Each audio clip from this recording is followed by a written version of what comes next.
Hey guys, welcome back to Kumasao Reviews. What we're taking a look at is, of course, a Sentinel 4-inch-nel Megaman piece, but this is pretty significant.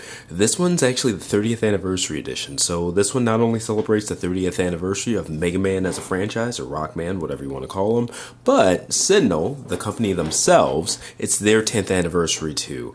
So this piece, it not only comes in the colors, the red, white, and blue, as well as some gold accents and things like that, but you can see from the second one that I borrowed in the back that it becomes an homage to the actual Sentinel mascot. And what's significant about this is that that Sentinel mascot has never been represented in any kind of toy form, whether it's articulated, statue, anything like that.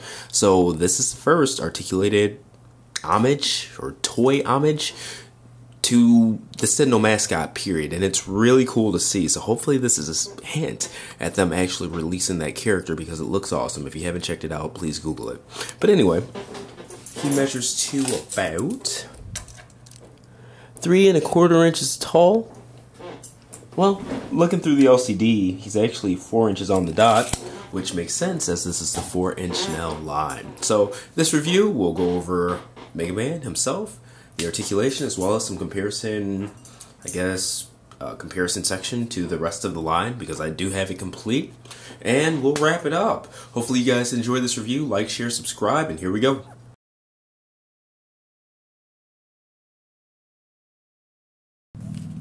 Alright, again, this is 4 inches on the dot. You can see it has the 30th anniversary logo on his backside there. Pretty cool tampo.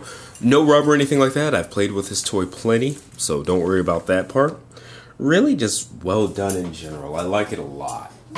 So this is the same sculpt as their Mega Man 8. You see it's dead on to that character design. And let's look at some of the articulation here, in case you didn't watch the Mega Man 8 review. So the head, of course, up, plenty of down. There's actually a double joint. There's one up here as well as one where the neck meets the clavicle. 360 degrees there. Alright, shoulder, full range of motion there. No ratchets or anything like that. This is a small figure. Alright, no double joints, but it does go past 90 degree at the elbow. Wrist swivel, and there is some up and down to it too. There's actually a ball joint inside of there. The hands just peg off and on. And you can see the ab crunch there.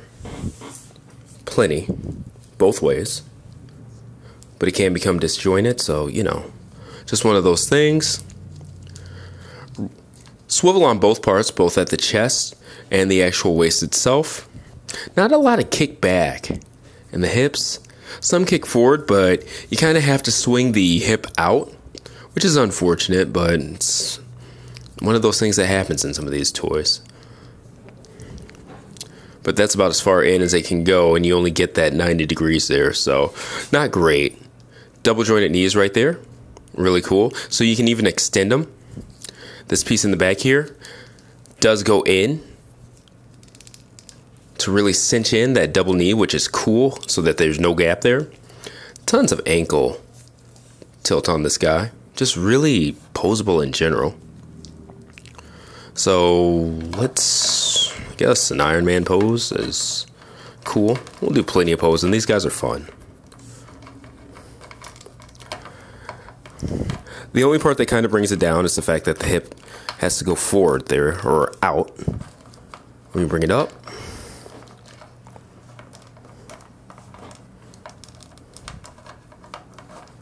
But outside of that, it's not too bad. It just makes for a really wide stance on this one, because his feet are so big and things like that. So let's go ahead and take a look at what we got.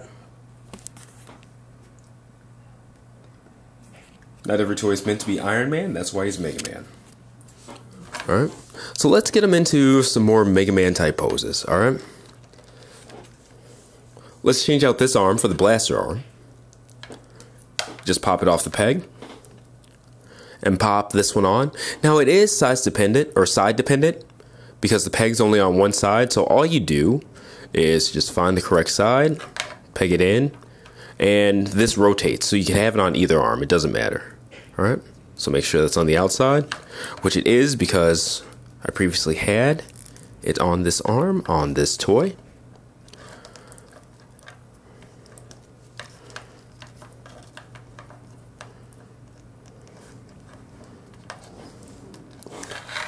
Not necessarily Mega Man, but more anime wide stance for you.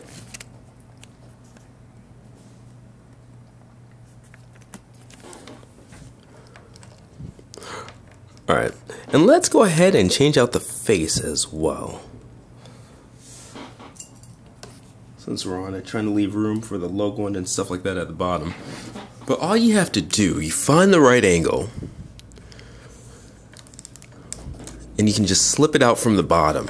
It does peg in, it has friction, but you just gotta play with it for a while. I'll go over the taking off of the mask and stuff like that. We have to put on the armor, but you know, just remember that trick when you already have it in the mode that you want and are just looking to change out a face. Alright, I really wish I did that first now, my bad.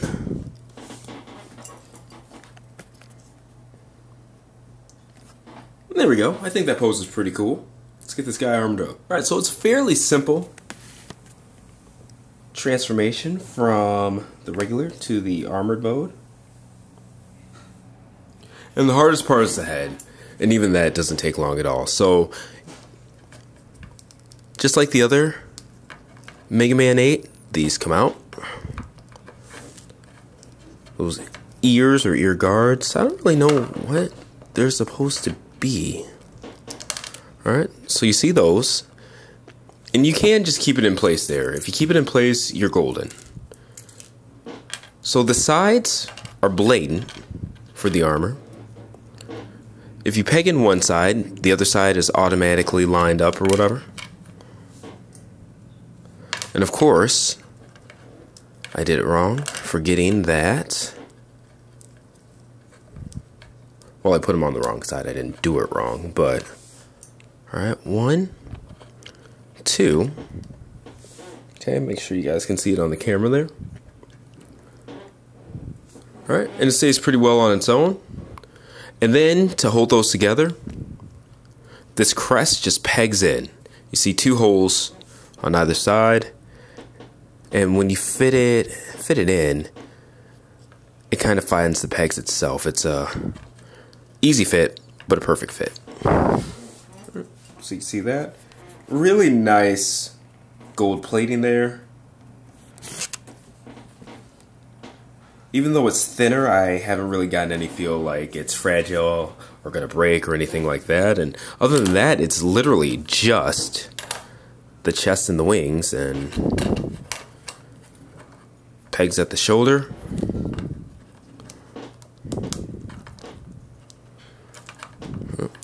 Try not to get too hasty here. The pegs are kind of small, so just making sure looks like I'm looking at the right place. There we go.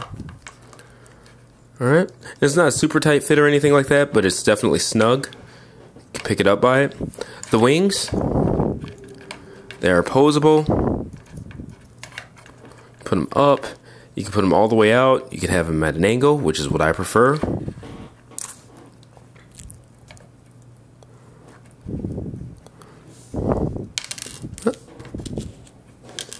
That one's my bad.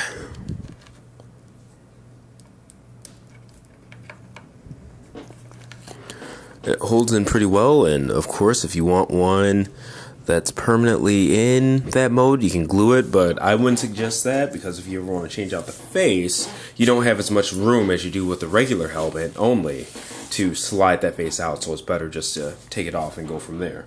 But, giving you guys a roundabout here.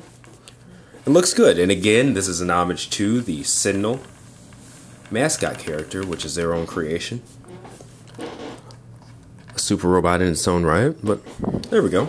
If you want to see how he looks with the cannon, well, I guess I don't really need to change out the arm because I've got one with the cannon right there. And there we go. I mean, it's good. It's a good look for the figure. I enjoy having both. I really thought I'd like the look of the armored mode a lot more, but the colors shine a lot better when you're not looking at all the armor and stuff like that on the regular mode. But here you go. And that's 2. And I'll actually close this out here with the entire Sentinel 4inch-nel Megaman line. As you can see, it's a whole lot of Megaman. They're actually doing a couple of versions of Roll next month in December 2018. So I'm looking forward to those releasing. And hopefully they do some more like Robot Masters. You see Cutman in there and he's the only one. These are the True Force Megaman in the back. They're a different line, but they are partner produced by Sentinel, so excellent quality on those. Catch those reviews on this channel. But yeah, man, so far so good. It's obviously a very flush and popular toy line, and this is a really good cap off to where they're at right now. You know, the Mega Man 8 mold is really good. I actually like this deco better than the regular blue on blue. And it just looks good. It looks good. It plays well.